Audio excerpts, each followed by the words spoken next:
Hello again. This is Josh Carr at The Real Angle, talking today with Stephen Hutto, CEO of 40M, and let's talk about the markets. Steve, how are you doing today?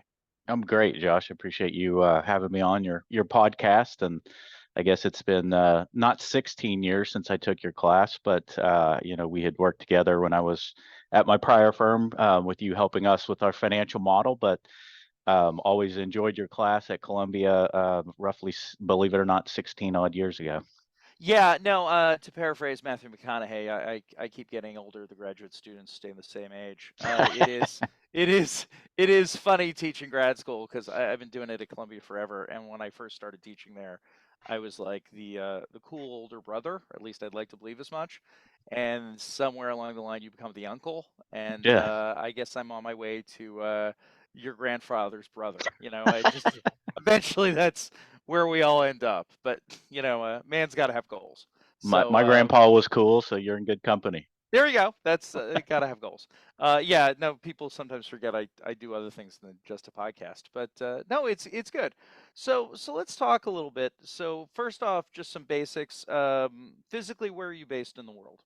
Dallas, Texas. Moved back home after 15 years on various stints in various locations across the United States, but came back, voted with my feet for a 13% tax savings, and being a real estate finance investment guy, I figured why not? It's hard to argue. It's hard to argue against, definitely. So yeah, so let's talk a little bit. I mean, last time we really spoke, you were in a investment officer role at a large multinational that was doing very large projects. Now you're in the entrepreneurial world, if you will. Let's talk about the transition. What were you do? What were you doing? What are you doing now? I guess is the best way to talk about it. Yeah, so I was chief investment officer, but played a lot more roles than that. I would contend, and I don't think this is embellishment, but I think it was basically a quasi CEO function, helped build the infrastructure from scratch. It was a publicly traded company, or is a publicly traded company, and Well, it's in on both. LinkedIn. I mean, Yeah, we say the name of the company, right? I don't think yeah, it's yeah, sure, yeah, yeah. So Gemdale, yeah, large development firm. yeah, top 10 builder, China. Bulk of the income, like most Chinese developers, was condos in China. And they're publicly traded in both Hong Kong and the Shanghai Stock Exchange.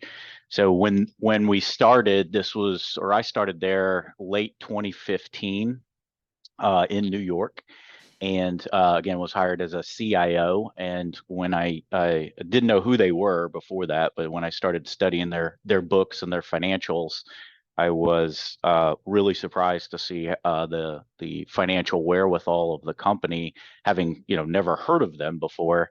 And then they tasked me with the ability to set the strategy, the business plans, the markets, the asset types, and so on.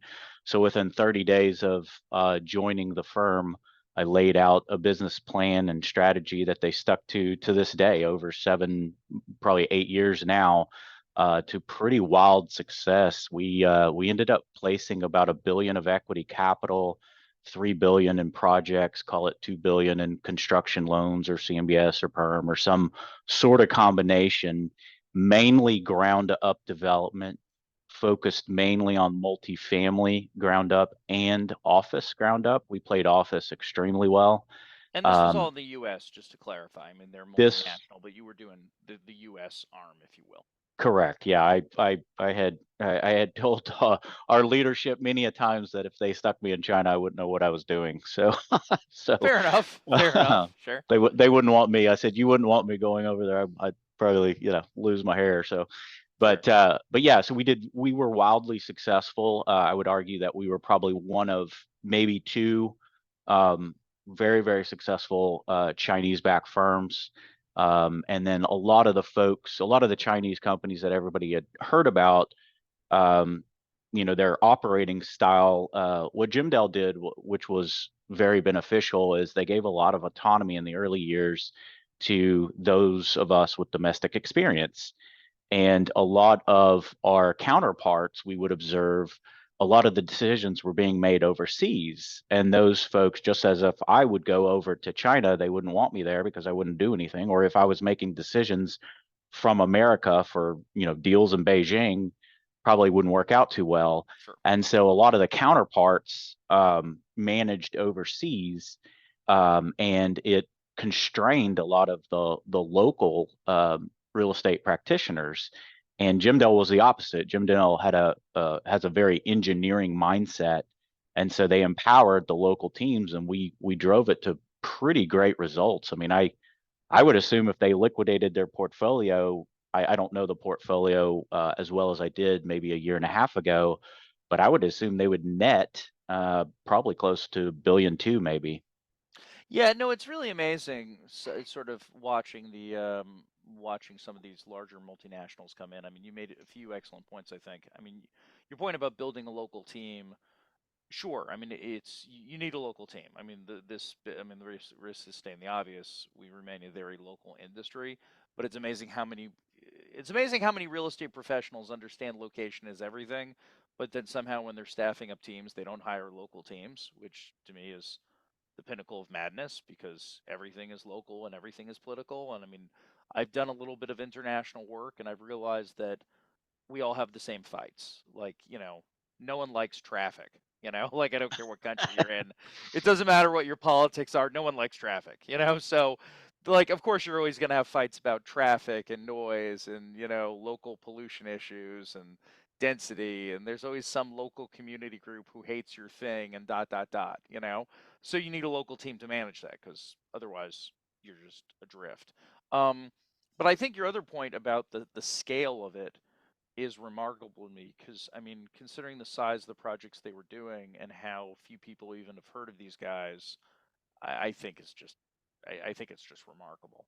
It was it was fun, Josh. I mean, it was so much fun for the first kind of 3.5, 4 years while the a lot of autonomy was given. Now the world changed, capital controls and so on started to come in vogue. So, you know, everything started changing pretty rapidly. But that was out of their control. It was more of a national thing, and then Yeah, it's a po- geopolitical yeah, the conversation more than geopolitical got real hot, and so sure. we were attuned to that. But yeah, it was great because like I said, when we started, we had no process, no procedures, no market, no way to really underwrite deals. You could name an asset class, and it was coming in the door, ranging from you know office buildings in Los Angeles to single family land developments to self storage to fragmented condos above 7-Elevens in San Francisco.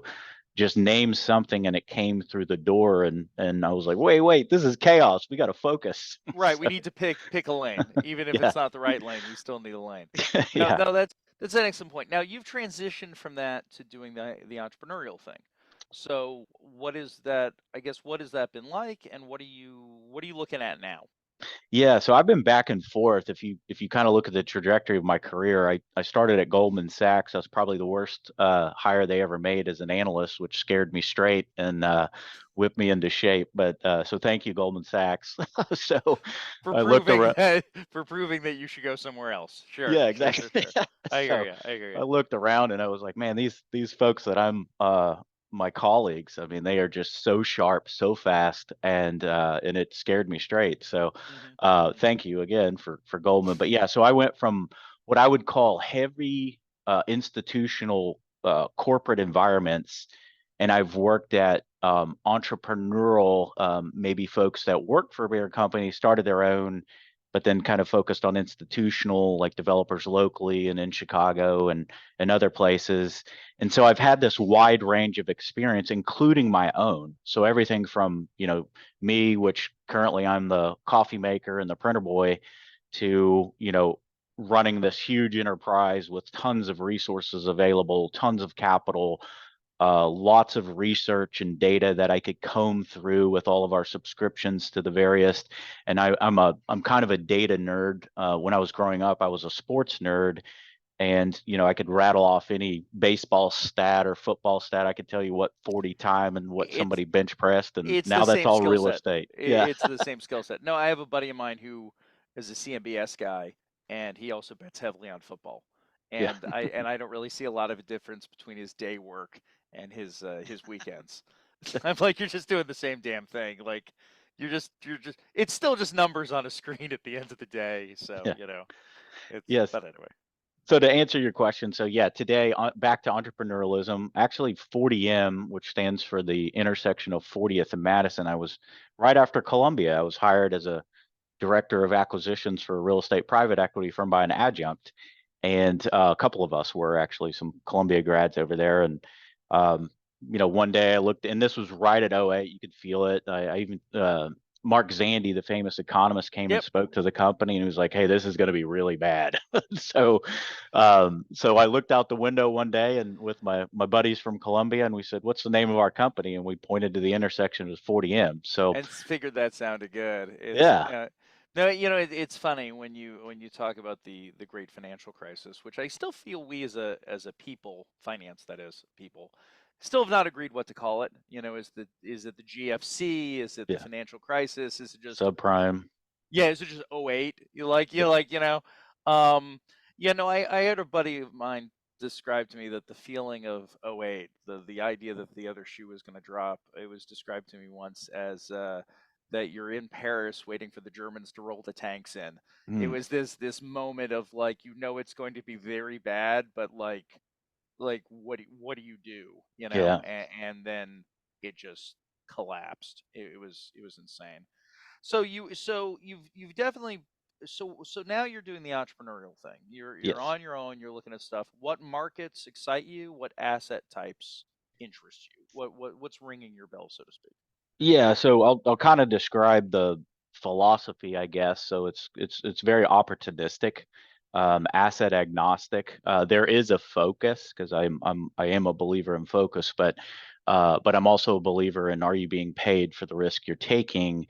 And I don't want to drive myself into thin yields because I need a cushion to miss. And so, along those lines, if you look at most asset types and cycles and monetary policy cycles and so on, and money supply cycles, the one business that really stands out to me when I look at risk is really the ground lease business. And in that space, mobile home parks have an extremely low default risk, assuming you have mostly tenant-owned homes, not park-owned homes or landlord-owned homes. So Right. it's like a parking lot, just leasing the ground. So we bought some mobile home parks this year, bought some apartment complexes. I sold a retail deal that I held for 11 years. We can get into that underwriting because I underwrote what the worst case scenario would be, and it happened. But we still ended up with a 14 IRR over 11-year hold and a 3 equity multiple. So not That's all as good. bad. That's as good as you're gonna get. Yep. Yeah. Yeah. Yeah. Yeah. So, No, but the it the mo- started at 50% cash on cash. So it was the greatest. I used to call it the greatest investment ever. And then when it went vacant, because it was a single tenant restaurant deal, triple net lease, and then it became the worst investment ever. And then it became just kind of in between the two. So, yeah, well, retail, it's the variability. No, the mobile home park business is interesting. I mean, something I've observed for whatever it's worth is just a lot of people have had trouble getting scale on it yep, just because it's not like you're buying apartment buildings. I mean, it's more fragmented. There are a yep, number of mom and pop operators, but to pick up a few of them, I can definitely see the attraction. yep. Um, I don't know. I mean, is that something that you're going to be pushing more heavily on? Are you going to keep growing towards mobile homes, or kind of what are you looking So I'd like to go upscale with the collateral that's above the ground lease. And so I'm a month. Well, real quick to answer your scale question, you're at? Please. absolutely correct. Years ago, so I took a believe it or not, there's a boot camp, mobile home park boot camp, and I would contend it's almost as good as Columbia, and it's called the Mobile Home Park University I'm familiar with this. I've heard of with these Frank and guys. Dave. Yeah, I've heard of these guys. Yeah, yeah, yeah, yeah. Yeah. yeah, it's really fantastic. So I took it in Cool. 2010. And yeah, to your point, the scale effects, I think at the time when I calculated multifamily, it was like 13 times the size of mobile home parks. I think there was 3.9 million mobile home parks and so on. So, you or 3.9 million lots. So you couldn't get the scale going, like you said. However, it's just a great asset class, and a lot of the institutions started moving in there approximately in 2016. And you saw just like every other asset class, you saw cap rate compression that in 2010 was you could buy. I was kind of an idiot at the time. I was wanting to buy things at 10 caps. And if it was a 9.8, I wouldn't do it. I'm disciplined. And and then the compression went to sub five. So, Right. you So you know, should have bought everything. You should have bought yeah. everything. Now my neighbor, as far as scale effects, he literally just bought and closed about 2 weeks ago on 10,000 lots, 46 parks across the country. I think he paid about a three cap, and you're like, why would anyone pay a three cap in this environment? His projections on that particular park is he'll trend to about a 7.5 because the lot rent is so far below where it should be. Yeah, This it's particular operator was like $380 no matter where you are. no, it's interesting. It's interesting. I mean, I just figured I'd ask. I mean, there's been a lot of talk in the news about the mobile home park business as far as regulatory issues, whether or not it's something that's going to get more regulated down the road, and I realize that varies state by state and what have you. But It's the not to go, and we can go yeah, upstream on this, but yeah, sure, not to sure, go too, but it's the only true form of affordable housing that doesn't need to be subsidized. So and again, everybody kind of thinks of mobile home parks like a Ben Graham cigarette butt, and you didn't want to brag about it because you're the guy that owned the mobile home park or the gal that owned the mobile home park. uh, but or the cops and all that. But the reality is, if we want to attack affordable housing, this is really the best tool to do it. sure. No, and I've heard that argument. We're in an affordable housing crisis, and we don't really. It's not that we don't have solutions; it's that we're just choosing not to implement them. Yeah. So yeah, no, I definitely hear that. So structure, you're doing deals now on your own. Are you doing them as a typical sort of like you're the GP, you're raising some Yeah. LP equity, sort of typical GP LP deal by deal thing? Yeah, friends and family, some of my Harvard classmates, some of my Columbia classmates, and even some Texas Tech and some lifelong friends. So on the entrepreneurial capital side, I am working with on a confidential deal that would be the largest of my personal benefit life, not the largest deal I've ever worked on, several hundred million. I can't go into detail. I'm tied up on every type of CA that took I get it. three I months get to it. go through, but that's my partner in that particular deal is would be a REIT. Okay. So now we're talking institutional again. Yeah. Yeah, no, look, I mean, and the blessing is we can always do a follow up, 4 months from now, and I say 4 months because whenever anyone says to me they can talk to me in three, it's always four. Yeah. Like Might be six. that's just something I've learned. Our industry, it's we all get there, but it takes time. It You just you it's would the appreciate this. I had to modify 25,000 Excel cells. That is also not an embellishment. It wore me down beyond belief. I was so tired. My wife was like, "Man, you're brain dead." I said, "Yes, I'm wiped out." Yeah, no, there's So certain spreadsheet work that should only be done while wearing headphones and listening to rock music. Like that, like if I have to grind through something like that, that's like you put on AC/DC and you just grind through. Like because there's no good way of there's no civilized way of doing it. it's Uh, a form of human torture. yeah, it really is. It really is. Nonetheless, so what kind of deals do you think, other than mobile home parks, which we're talking about, and some other stuff, what kind of deals do you think are interest? What kind of things do you think are interesting out there as an investor, but don't necessarily work for you? Like things that conceptually make sense, but not for Steve. Good question. Hard question because there's a lot. I don't like office buildings, so I did. So at Gemdale, I'd probably say if we looked back at our portfolio, 70% of our value was created through phenomenal office deals. Creative tech, life science, and so on. We just crushed it. Um, Now short-term office leases I never liked. I never ever liked because I just thought it was a frictional business where you made zero capital. So you do a deal, you know, you got to pay new TIs, you got to pay leasing commissions, you kind of look at your cash during that period of 3 to 7 year leases, and you're like, wait, I'm just treading water. I'm not moving. I'm not creating true value. I'm just banking on the cap rate compression that somebody's going to either speculate in an urban area that, oh, this is going to get revived, and they've got the magic touch to go in and rehab the This will building and gentrify and all that sort of yeah, stuff. or Yeah, yeah, yeah. rehab the building and I can Right. lease it up and it's the great old fool theory and everybody keeps doing that for years on end. So that I wouldn't touch. I'm as you know, I'm Texas and I love Texas and so on, but I don't touch deals in Houston, Texas. I don't know how to play it. So someone could bring a phenomenal opportunity that checks all the boxes on underwriting, on basis, on you name everything, right? And it's just a smoking hot deal, whether it's multifamily or office would be still scary or retail or whatever. I just don't understand Houston. It's so cyclical.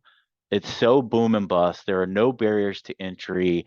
The next mousetrap can get thrown up across the street. Yeah, it's famous for Uh, having no zoning. I mean, I it's the yeah, most deregulated market in the United States, arguably. yeah, and a lot of people do very well there. It's just one of those areas that I just don't know how to play the market. Sure, sure.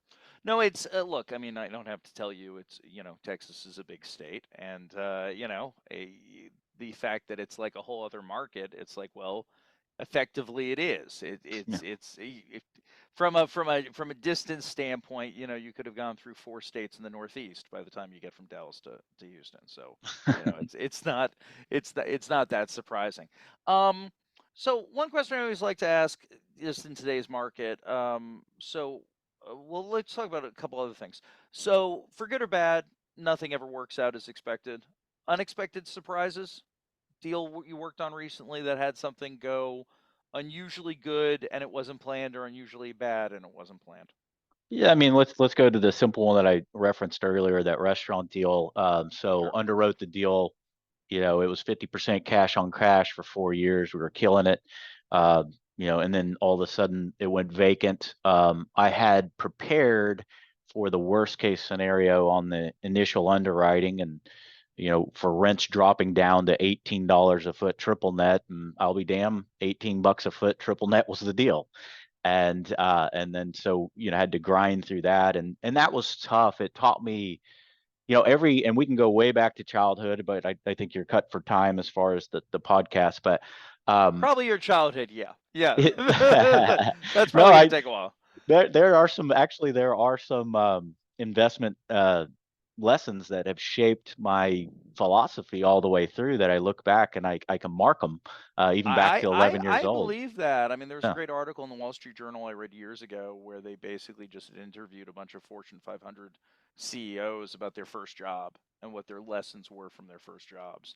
And it is, you learn these lessons early in life, be it in your career or in your family, and those reoccurring themes come back yeah, again and again and again. So I mean, yeah, you're not the first person to tell me something to the effect of that they had a formative experience, which then dot dot dot informed their interests, and it kind of yeah. goes from there. Well, Um, I say it like this, and I used to say this at my last when I oversaw the acquisition teams. I said because we would always get into these battles about how to look at the deal, whose underwriting is correct, how yada yada. sure, Um, but I used to say risk is like spicy foods. No two stomachs are alike, right? So if I right. took you to Buffalo Wild Wings and you are wired for Parmesan and garlic, and I try to get you to take an Inferno, you just can't physically do it. That's where you are. No, I Yeah. was told once, and it stuck with me, about the amount of risk you should take on is as much as you can, and you can still sleep well at night. Yeah. And that's a tolerance issue, and that's personality more than anything else. And I Yeah. don't think that's a good or a bad thing. I think it's when you talk to people, if their risk tolerance is, within about a minute you find yourself talking to them about, well, when I was a child, dot dot Yeah. dot, and we came to this country, dot dot dot, like it's often informed by that. And if you look at people who can tolerate high risk and you talk to them about their experiences, it's, they survived certain traumas, and as a result of it, they just don't perceive the risk the same way you do. Yeah. Like, And it's wild because so many people kind of battle each other when you're in investment committee or so on for what ultimately the root is just simply a different ability to handle risk. yeah, and I've seen it. It's funny. I've also seen it. We talk about formative memories. I've also seen it go the other way, where I have a business partner of mine who, when we first started working together, he was married with kids in school, and fast forward a bunch of years and now he's divorced and his kids are all grown. So his tolerance for risk when he was married with kids was lower than when he's a divorced single guy who only has to support himself. Yeah. you know he may be later in life, but he's not worried about, I mean, he's still got to, pay for overhead and stuff, but he's not like putting kids through college. That's a very different risk perspective. Yep. So it goes both ways. It goes both ways. So interest rates have gone crazy, as I'm sure you're aware. Um, you're a betting man, so to speak. I hope I don't bet. But now what? I mean, interest rates have gone up. I don't think it's any surprise to you or anyone else that that has made transactions harder to make happen, just like it's affected car loans and everything else. Um, where do you see the markets going? What's your read on the markets for the next 12, 24, 36 months? Like how is your prediction of where the markets are going, I guess is a way to say, affecting your investment decisions right now? Ooh. So how deep you want to go on this? We got a moment. Let's talk. All right. So I'm a Austrian School of Economics type thinker. So I am a big believer in the money supply. I Okay, am so now we're talking about Hayek. Okay, cool. Yes, Cool, cool, yes. cool. Okay. So Yeah, we can yeah, get yeah, into this, and for all those Bitcoiners out there, you're onto something as well. So for a little crypto, you're No, on a no, it's fine. podcast, It's you cool. gotta weave in some I crypto, know. right? Well, no, if I rename this and I put the word crypto in it, I'd triple my audience. I just immediately. But then I'd have to, take an extra shower every day when I went home. So, Oh no, it's no. hard. It's hard. It's hard. No, I see. So if you study Bitcoin and the supply and demand aspects and kind of what it is, it's actually a beautiful theory. But going into your core question of where are markets going, I'd say follow the money supply. And as quantitative tapering took place, that's essentially we've sucked money out of the system. By doing that, we've created a premium on the cost of capital. Therefore, your assets are responding to that. So Right. how bad does it get? So like I said, I'm a data nerd. So if we start with the 10-year and 3-month inversion, and we can go back a bit. So every time um, over since call it 73, 78, 2000, and 2006, when the yield curve inverted the 10-3 Right. 5 times, the depth of that inversion of what we've currently gone through from November of last year to today, it's been 11 months inverted, and the depth of that has been about 1.19. So the last time that occurred was in 73 and 78. Really, 78 was exactly 1.19. Right. So I would think we are going into a recession around May of 24. Just based And on yield curve stuff. Yeah, yeah, yeah, well, yeah, I yeah. can go deeper. No, no, So it's fair, but it's fair enough. I mean, look, there are certain the market tells us things, yeah, I mean, and I always look at stuff on the assumption that I'm not smarter than the market yeah, because, the market is the collective wisdom, if you will. So if the collective wisdom is saying something, I'm not saying I can't disagree with it, but it better have a damn good reason why. yeah. Um, so yeah, no, I hear you. I mean, the Well, yield curve credit thing. Sorry. I was going to say credit creation is the bigger issue. You're going back to the supply and demand of money. So every time net credit has dropped less than 2%, we have always been in a recession. So right now, and so in 3 times that's occurred as well in 75, 80, and right now in Explain what you mean 23. by net credit. Explain what you mean by So so the overall creation of credit less inflation. So when that spread differential, the real spread is less than 2%, then we always go into a recession. Well, then we're we do. less than 2%. Yeah. No, it's funny. I mean, a lot of, I always think back to my undergraduate days that, people in an econ class, they'll talk about helicopter money. Like, what if the Yeah. government drops money from the sky? What happens? And you get inflation because everyone feels rich. They're not, but they feel rich. They spend the money. What they never really seem to mention in any of these classes is they'll talk about helicopter money. They don't talk about, well, what if the reverse happens? What if Yeah. all the money gets sucked out of the system? It's Well, if all the quantitative money, tapering.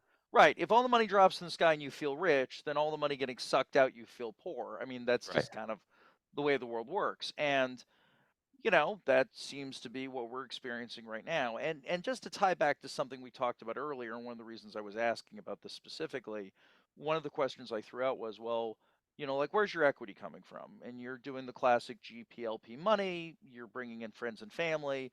Um, I don't know about you, but all the conversations I've had with equity providers is people feel poor right now. And Yeah. when equity providers feel poor, they don't invest money because, they're playing a defense game. They're saying, I don't know if I want to do this value add opportunity. I don't know if I want to do this ground up development. I'd rather just sit and stare at the money in my savings account and, make my 5% and shrug. Um, Equity is dried up. And as Yeah. equity is dried up, deals have dried up, and there you go. Well, I they don't know should if that's what you're seeing out there, but I mean, that's the they should conversations I've feel had. they should feel poor because on a real basis they are. They are. In Right. 2008, cap rates for multifamily were roughly 6.3% on average. So for every dollar of NOI that yielded about, it was like 15 bucks, roughly speaking, in value. Today it's 5.3 and it yields about $18, but on a net adjusted for inflation real basis, you're down to 13. So when everyone says, "Oh, asset prices are always going up," they might nominally when you pump the economy full of tremendous amounts of capital. Like in 2021, we had what 41% of all dollars ever existed. I could tell you Sure. precisely what happened to cap rates. I remember doing a study and we came up with, and this is part of some secret sauce, but I tasked our group early on. This was well before the I think it was 2017. I said, let's track the amount of money and what that does to cap rates. And it was a 70% non-correlated coefficient. And you can precisely track it. So when 2020, late 2020, 21 came around, we were thinking about disposing of an asset. And at the time, prevailing cap rates were about 4.5. And I said to our team, I said, hold tight. Today's 4.5 is going to be tomorrow's 3.6. So let's just hang with this asset that we were about to sell. And Well, let sure cap rates enough, keep dropping and you'll sell it for more money. You don't have to be just, yeah. Sure enough, we sold it a 4.5 prior valuation for a 3.6. Right. So we could nail it. Yeah, no, it's funny.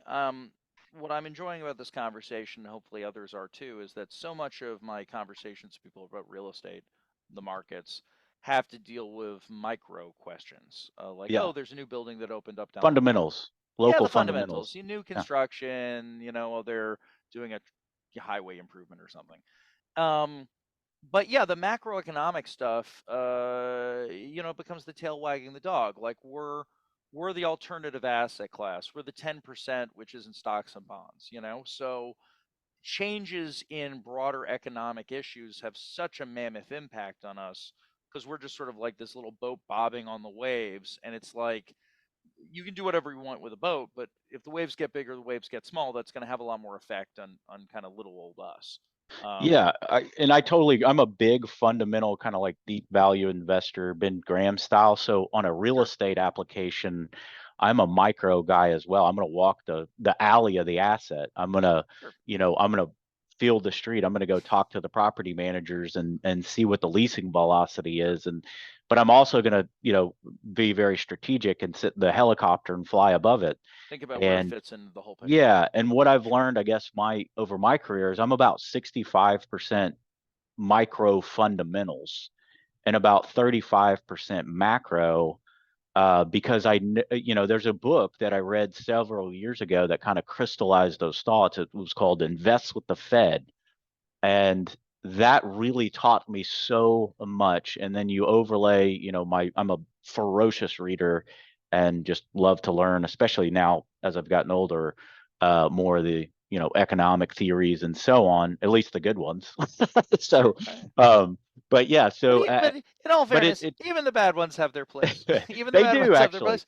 It's a conversation. I mean, my undergrad was in econ. I read some Yeah, Marx. It's yeah, good to people have perspectives. I mean, It's totally true. And you can take a few, bites of their apple and you can say, yeah, this actually does apply and here's how that's happening. And so, sure. yeah, it's a range of outcomes, but yeah, I think my philosophy on these things has definitely changed. And if you want to drive to the conversation, okay, with all of that and what you're doing entrepreneurially, where do you want to go? I'm happy to, zero in on how I think to play this. No, it's curious. It's interesting stuff. Look, I mean, there's definitely a lot more we could do with all this. I do want to shift to sort of closing thoughts, and definitely there's a lot we could keep going on, but at the same time, we could also do follow up follow up stuff. Here I had a list. Let me just rattle off a few big questions just to get your thoughts on stuff. I'm not going to do the whole list, but a few big thoughts. I'm going to start with this one. Office to residential conversion. There's been a lot of conversation in the news about office to resi conversion. I have my opinions. I'm sure you do too. Do you think it matters? Do you think that this is going to be a major trend? What do you think happens to all the office buildings and all the people who are now working from home and listening to this podcast in their houses? What Yeah. what do you So think? Yeah, so I think the office is, and just to try to be super quick with it, but I think the office world is misunderstood like retail was a decade ago.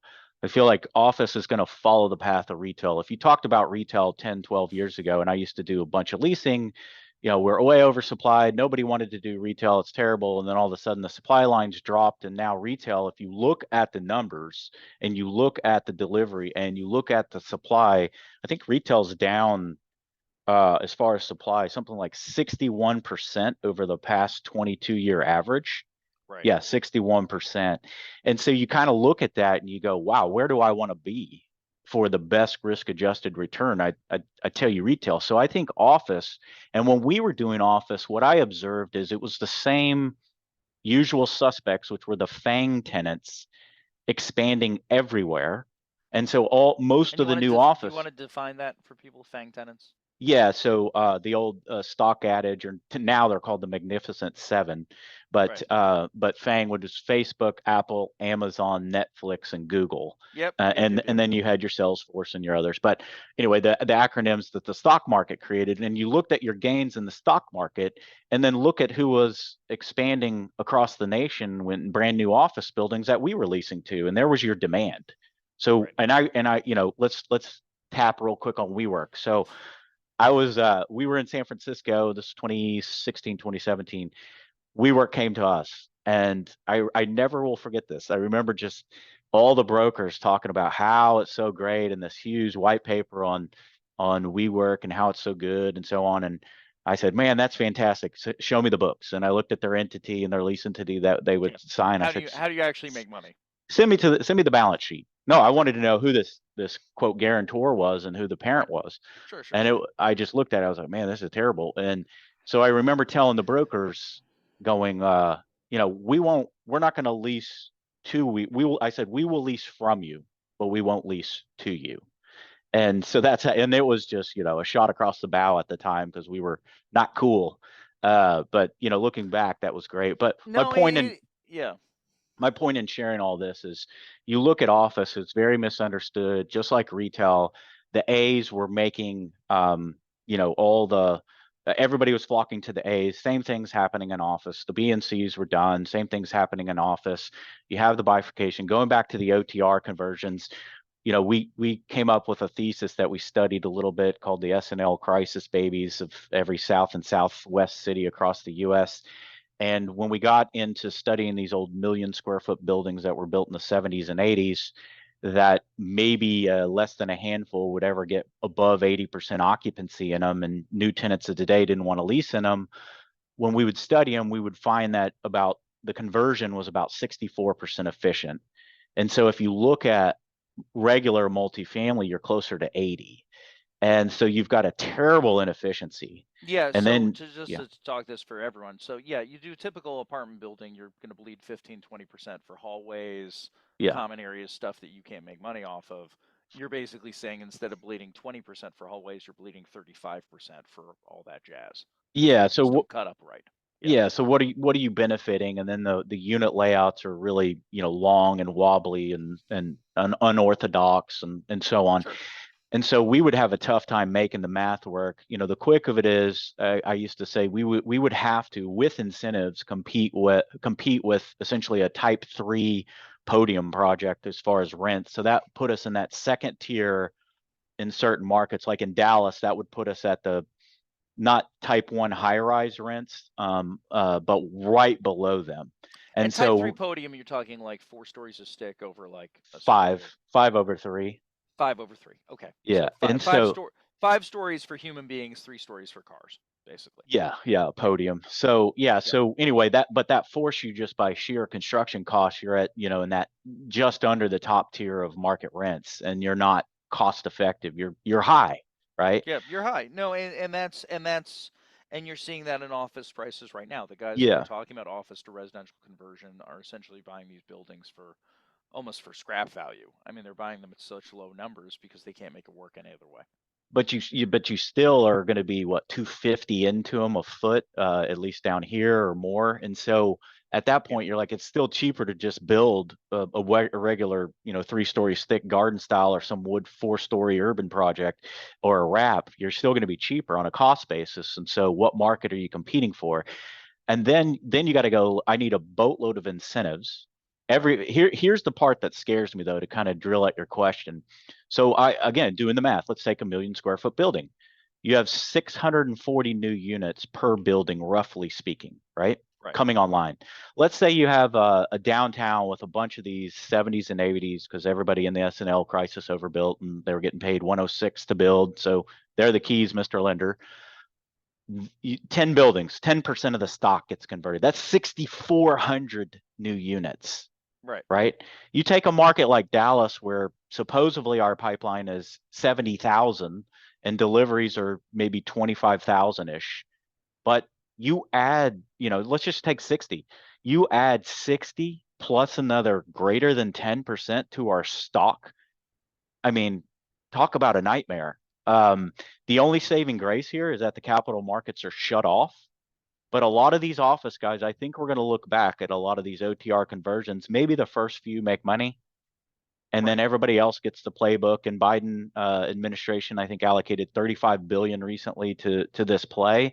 And then every city's tax buckets are going, how do we make this eyesore that's empty, that's killing our tax base? How do we revive it? It reminds me a lot of why retail was hurt in the early 2010s, which is every city planner when I was working at Avalon Bay would say, oh, you want 400 units, build us 25,000 square feet of retail.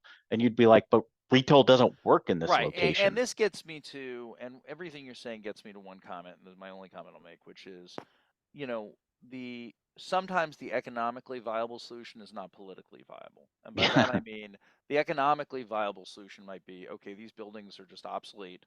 Tear them down. Blow them up. Blow them up, Yeah. you know? But, Yeah. do you want to be the mayor who runs on a platform of, I'm going to use federal dollars to buy vacant buildings and blow up the downtown? Yeah. You know, that Or lose sounds my poster view, right right? to a Every lot of poster voters. skyline is the 80s. If Right, you look at everyone wants the Dallas, big right? building. Yeah, no, They're all exactly. 80s. Every city wants a big building because that's how you know you've arrived, right? But, if you run on a platform of blowing up buildings, it sounds like you're defeatist. It sounds like you're giving up, rather to say, look, these structures have served their useful life. They Yeah. created a lot of value for the city while they were full and doing what they were supposed to do. The world has changed. We no longer have horse stables.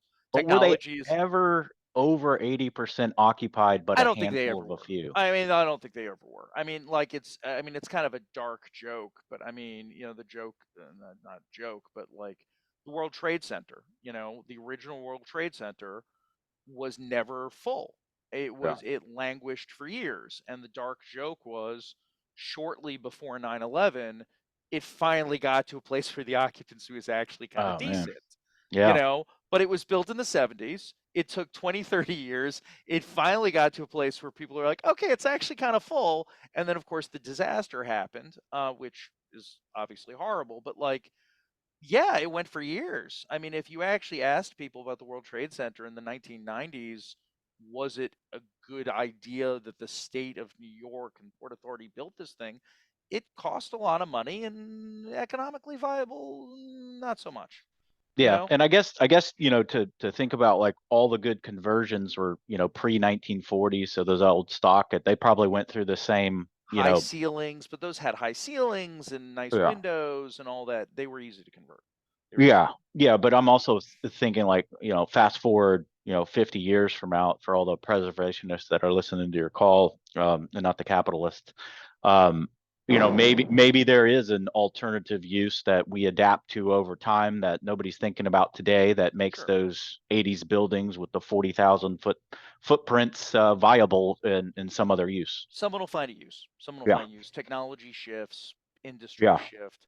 My only other comment to make: Boston's done a lot of biotech conversions. They've turned a lot of that stuff into lab space. I yeah. mean, there is use for it. It's hard though because of the systems needed. It's understood. Understood. I'm just saying that, like, but your point is well taken, which is times change, technologies change, and that Yeah, sometimes buildings outlive their useful life. I mean, they were built for creating economic wealth, and we scrap old cars when they don't work anymore.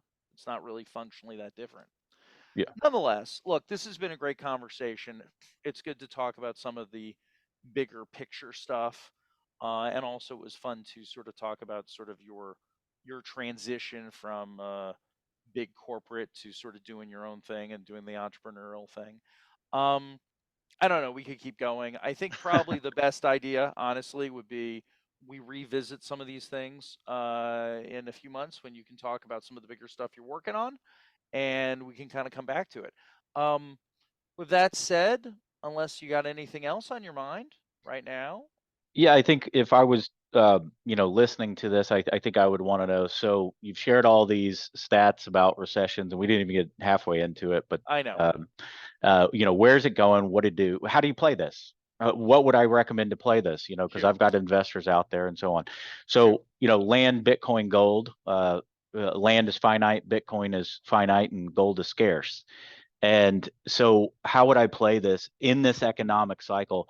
I really believe what is tangible, and I post this out too to your audience, that I do think we're going to look up in 5 to 7 years from now. We're going to have $500 billion market cap ground lease REITs. Right now, one of actually a gentleman you used to teach. Yep, He's I the know. originator for Safehold, right? Safe hold. Yep. And they're kind of a leader and a front runner here. And there's Haven and Montgomery Street here in Dallas and some other folks. But I do believe you're going to see that space become institutionalized. And I think you're going to see ground lease become standardized, much like CMBS or Fannie Mae or Freddie Mac. And so I think there's going to be the historical issues with it. It was anyone's guess, and the lack of predictability, lack of transparency, lack of financeability. Right, but I think long-term that ground game is leases become a product. I think Becomes a that product. game's changing. And I think that, if I'm a lender in this market, especially a bank that's regulated by FDIC and I have deposits and could have, runs on my bank, I think that's going to be the tool for the times. I really do. And so, what I would like to focus on, and I wrote a 189-page white paper on the topic, no joke. What I would really like to focus on is honestly creating the next ground lease REIT and taking advantage of this time we're in and showing why that arbitrage makes a lot of sense and why the lender can live to play another day. And this is a great topic and one that definitely deserves its own much, much longer conversation. And we can get into the history of all kinds of good stuff involving ground leases. But I do appreciate you throwing that out there as sort of a thought experiment, not thought experiment, a nugget to lock in on. So again, for everyone listening, that was where this has been Stephen Hutto, 40 and M, and we've been talking about the markets and all kinds of good stuff like that. So until I see you again, Steve, thanks for joining me, and thanks to everyone listening. Cool. Thank you. Thank you.